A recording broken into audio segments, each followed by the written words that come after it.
আজকের ভিডিও দেখে হয়তো তুমি খুব বড়লোক হতে চাইবে না। তুমি চাইবে একটা ভালো পরিবার, একটা শান্তির জীবন, একটা খাঁটি হাসি। তুমি কি কখনো ভেবে দেখেছো টাকা দিয়ে তুমি একটা বিছানা কিনতে পারো, কিন্তু ঘুম কিনতে পারো না? তুমি একটা বাড়ি কিনতে পারো, কিন্তু ঘরের শান্তি কিনতে পারো না। আজ আমরা টাকা নিয়ে পাগল হয়ে গেছি, কিন্তু তুমি কি জানো টাকা থাকলেও মানুষ কাঁদে? একবার একজন ধনী লোক ছিল, নাম তার মিস্টার তানাকা। জাপানের খুব বড় বিজনেসম্যান। ঘরে ছিল লাইটিং বাথরুম, বিলাসবহুল গাড়ি, বসতলা অ্যাপার্টমেন্ট কিন্তু একদিন সে ছাদে উঠে চুপচাপ কাঁদছিল।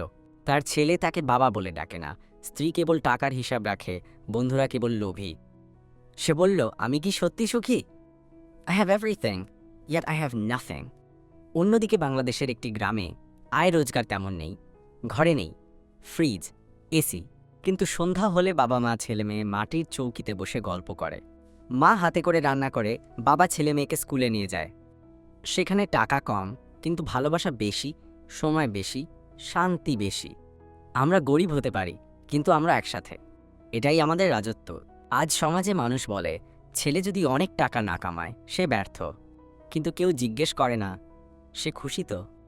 একজন শিক্ষক, একজন কবি, একজন নার্স, তারা টাকা অনেক না কামালেও তারা সমাজ গড়ে।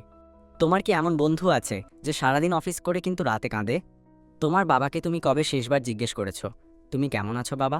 শান্তি আসে ছোট জিনিস থেকে। সকালে সূর্যের আলো দেখে ঘুম ভাঙা, দুপুরে মায়ের মুখে হাসি, বিকেলে বন্ধুর সঙ্গে হাঁটা, রাতে নির্ভেজাল ঘুম। তুমি যদি আজ তোমার সবচেয়ে প্রিয় মানুষটাকে জড়িয়ে ধরো, সে তোমাকে যা দেবে তা কোটি টাকায় কেনা যায় না। অর্থ দরকার, কিন্তু অর্থ যদি তোমার হাসি কেড়ে নেয়, তাহলে তুমি আসলে কিচ্ছু অর্জন করনি। আজই শুরু করো। মাকে বলো ভালোবাসি, বাবাকে জড়িয়ে ধরো। কারণ যাদের সত্যি দরকার, তাদের কাছে তুমি সবচেয়ে বড় সম্পদ। পৃথিবীতে সবচেয়ে বেশি কষ্ট হয় যখন চারপাশে অনেক মানুষ থাকে, কিন্তু একটা মানুষও থাকে না যে তোমার চোখের দিকে তাকিয়ে জিজ্ঞেস করে, তুমি ভালো আছো তো? এই ভিডিও হয়তো এখন তুমি একা বসে দেখছো, কারো চোখের পানি লুকিয়ে। বিশ্বাস করো, এই পৃথিবীতে সবচেয়ে বড় দুঃখ বুঝতে পারার মতো কেউ না থাকা। একসময় এক লোক ছিল, নাম তার আনোয়ার। সারা জীবন কাজ করেছে, টাকা জমিয়েছে, কিন্তু যখন সে টাকা নিয়ে বাড়ি ফিরল, ততদিনে তার মা মারা গেছে, বাবার হাত কাঁপে, ভাইয়ের চোখে চিনতে পারে না। সে মাটিতে বসে কাঁদে আর বলে, আমি টাকায় যা চেয়েছি সব পেয়েছি, কিন্তু যাদের জন্য চাইছিলাম তারা তো আমার সাথেই নেই আর। আমরা এখন সম্পর্ককে ভালোবাসি না, আমরা তার সুবিধাকে ভালোবাসি। প্রেম মানে এখন কেবল রিপ্লাই টাইম আর স্ট্যাটাস ভালোবাসা মানে এখন তুমি কতটা কাজের, কতটা সুন্দর, কতটা ফেমাস। কিন্তু কোনো দিন কেউ বলে না, তুমি টাকাও না কামালেও তুমি আমার, কারণ তুমি মানুষ ভালো। বাবা, তুমি যখন রাতের বেলা আমাকে স্কুলে নিয়ে গেলে আমি কষ্ট বুঝিনি।